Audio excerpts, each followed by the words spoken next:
नमस्कार, मैं कंचन नेगी। प्रस्तुत है दोपहर समाचार। राष्ट्रपति द्रौपदी मुर्मू ने आज संसद भवन में दोनों सदनों के संयुक्त सत्र को संबोधित किया। राष्ट्रपति ने 18वीं लोकसभा के सभी नवनिर्वाचित सदस्यों को बधाई और शुभकामनाएं दी। उन्होंने कहा कि सरकार अर्थव्यवस्था के तीनों स्तंभों विनिर्माण, सेवाएं और कृषि को एक समान महत्व दे रही है। श्रीमती मुर्मू ने कहा कि रिफॉर्म, परफॉर्म और ट्रांसफॉर्म के संकल्प ने आज भारत को दुनिया की सबसे तेजी से बढ़ने वाली अर्थव्यवस्था बना दिया है। हरित ऊर्जा उत्पादन पर जोर देते हुए राष्ट्रपति ने कहा कि आने वाला समय हरित युग का है। सरकार इसके लिए हर जरूरी कदम उठा रही है। हरित उद्योगों पर निवेश बढ़ा रहे हैं, जिससे रोजगार के अवसर भी बढ़ेंगे। राष्ट्रपति ने कहा कि सरकार ने प्रधानमंत्री किसान सम्मान निधि के तहत देश के किसानों को 3,20,000 करोड़ रुपए से अधिक की राशि प्रदान की है। मुख्यमंत्री पुष्कर सिंह धामी ने नई दिल्ली में केंद्रीय मंत्री मनोहर लाल खट्टर से शिष्टाचार भेंट कर उन्हें केंद्रीय मंत्री आवास एवं शहरी मामले और केंद्रीय मंत्री ऊर्जा के दायित्व का कार्यभार ग्रहण किए जाने पर शुभकामनाएं दी। इस मौके पर मुख्यमंत्री ने केंद्रीय मंत्री से केंद्रीय तापीय संयंत्रों से 500 मेगावाट अतिरिक्त विद्युत आपूर्ति उत्तराखंड को स्थायी रूप से आवंटित किए जाने का अनुमोदन प्रदान करने का अनुरोध किया। उन्होंने कहा कि शीत ऋतु में राज्य के जल विद्युत ऊर्जा स्रोतों से औसतन 300 से 400 मेगावाट ऊर्जा ही प्राप्त हो पाती है। इस कारण प्रदेश में ऊर्जा की मांग उपलब्धता से अधिक रहती है। इसके अलावा राज्य में लगभग 4,800 मेगावाट क्षमता की जल विद्युत परियोजनाओं का निर्माण पर्यावरणीय कारणों से विभिन्न न्यायालयों अथवा अन्य स्तरों पर लंबित है। ऐसे में ऊर्जा उत्पादन प्रभावित हो रहा है।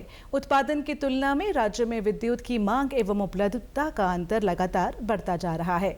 उन्होंने कहा कि प्रदेश को केंद्रीय संयंत्रों से स्थायी तौर पर 500 मेगावाट अतिरिक्त बिजली आवंटित की जाए।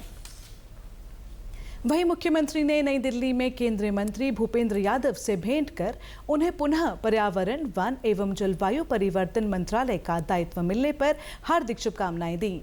इस मौके पर मुख्यमंत्री ने केंद्रीय पर्यावरण और वन मंत्री ने जौलीग्रांट एयरपोर्ट के विस्तारीकरण के लिए 87 हेक्टेयर वन भूमि का हस्तांतरण करने का अनुरोध किया है। मुख्यमंत्री ने केंद्रीय मंत्री को अवगत कराया कि वर्तमान में जौलीग्रांट एयरपोर्ट से काठमांडू, नेपाल के लिए वायुयान सेवा संचालित किए जाने के लिए निविदा की कार्यवाही पूर्ण की जा चुकी है। ऐसे में जौलीग्रांट एयरपोर्ट को अंतर्राष्ट्रीय हवाई अड्डा का दर्जा देने की कार्यवाही को गति देने की आवश्यकता है। उन्होंने केंद्रीय मंत्री से गैर वानिकी परियोजना के लिए पूर्व की भांति राज्य में उपलब्ध अधिसूचित अवनत वन भूमि में क्षतिपूरक वृक्षारोपण कराए जाने तथा इन सभी परियोजना के लिए गतिमान वन भूमि हस्तांतरण प्रस्तावों पर अनुमोदन प्रदान करने की भी अपील की। इसके अलावा मुख्यमंत्री ने रुद्रप्रयाग जिले के राजकीय पॉलिटेक्निक चोपता की स्थापना के लिए पूर्व में राजस्व ग्राम कुंडा दानकोट में चयनित 2 हेक्टेयर वन भूमि को हस्तांतरित करने का अनुरोध किया। उच्च शिक्षा मंत्री डॉक्टर धन सिंह रावत ने श्री देव सुमन उत्तराखंड विश्वविद्यालय में उत्तर पुस्तिकाओं के मूल्यांकन में हुई गड़बड़ी को गंभीरता से लिया है। उन्होंने विश्वविद्यालय के कुलपति को इस संबंध में जांच के निर्देश दिए हैं। डॉक्टर रावत ने उत्तर पुस्तिकाओं का गलत मूल्यांकन करने वाले परीक्षकों पर 10 साल के लिए रोक लगाने के निर्देश दिए हैं। साथ ही कुलपति को विश्वविद्यालय में स्थायी परीक्षा नियंत्रक की नियुक्ति करने को भी कहा है। उच्च शिक्षा मंत्री ने बताया कि शैक्षिक गुणवत्ता को ध्यान में रखते हुए श्री देव सुमन विश्वविद्यालय से संबद्ध सभी निजी शिक्षण संस्थानों में कार्यरत शिक्षकों का भौतिक सत्यापन किया जाएगा। उन्होंने कहा कि जिन स्थानों में यूजीसी के मानकों के अनुरूप फैकल्टी की तैनाती नहीं पाई जाएगी, उन संस्थानों की मान्यता मानक पूरी करने तक निलंबित रखी जाएगी। राज्य में प्रांतीय रक्षक दल पीआरडी जवानों के मानदेय में प्रतिदिन 80 रुपए की बढ़ोतरी की गई है।